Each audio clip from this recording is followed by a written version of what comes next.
Good evening, friends. I thought long and hard before writing this. I don't even have a personal account here, and I don't really need one.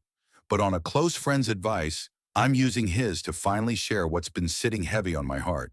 Maybe some of you will help me understand where things went wrong. I'm 31 years old, born in Kazakhstan to a Russian-Italian family.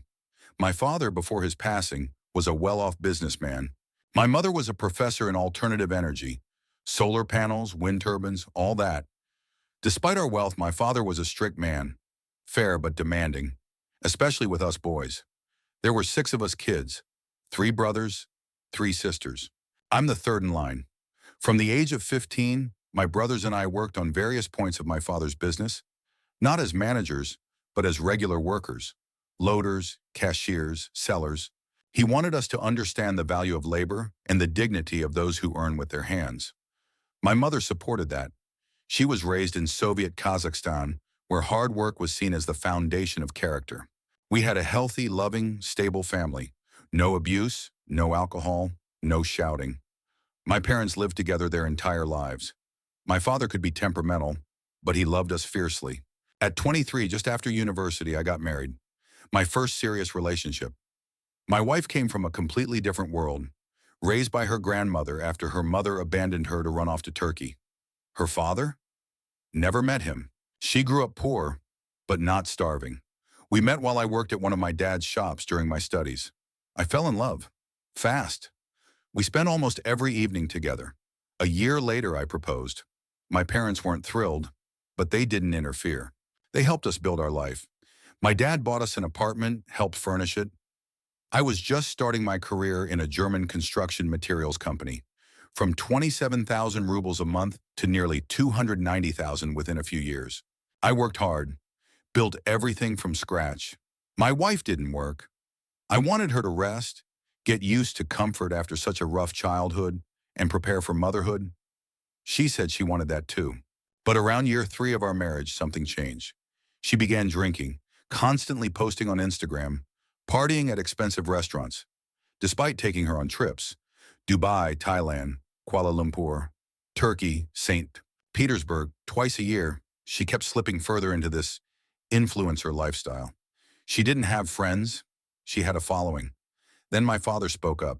He'd heard from business contacts that my wife was often seen in fancy places with questionable company, without me. That meant something. He was never the type to meddle.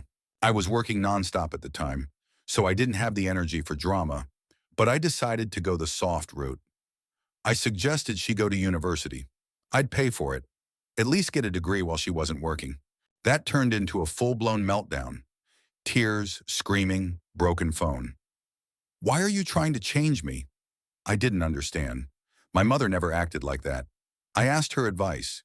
She and my father both said firmly, divorce her. Now, but I wasn't ready. I sat down with my wife and told her we'd been preparing for children for years, and she wasn't moving forward in any way. She said, I'll have kids when I want, and don't interfere with my lifestyle. Then she stormed out. Her grandmother, a kind woman, called me later and said she had come to stay with her. Weeks passed. Then she returned, apologized, and promised to change. I was hopeful. We enrolled her in university for hotel management. She stopped drinking and going out. It looked like a new chapter. Then my father died suddenly of a heart attack. It shattered me. That man was my foundation. My family rallied together.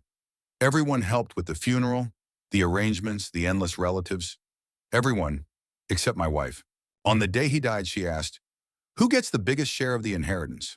I stood there broken, and she asked what she could take from him now that he was gone. Weeks later at the will reading, it turned out my eldest brother got the business. The rest of us got 2 apartments and a solid bank account. My mother, who spent her whole life with him, from a dorm room to mountain villas, got everything else. On the way back home, my wife sneered. That's it? A couple of useless flats? Your dad lost his mind. Why does your mom need all that? She's old. A nursing home would be enough. That's the moment I snapped. I slapped her. Hard. Once. My father would have broken my arms for that, but I couldn't stop myself. Her words were venom. She burst into tears, screaming that she was going to file for divorce. I said coldly, Send the paperwork by mail. Get out. She filed for divorce, then revoked it. Her grandmother called a meeting to patch things up. I went. Don't know why. We reconciled. Things smoothed over for a while, but I never again mentioned children. I no longer saw her as a potential mother. She quit university again. Did nothing.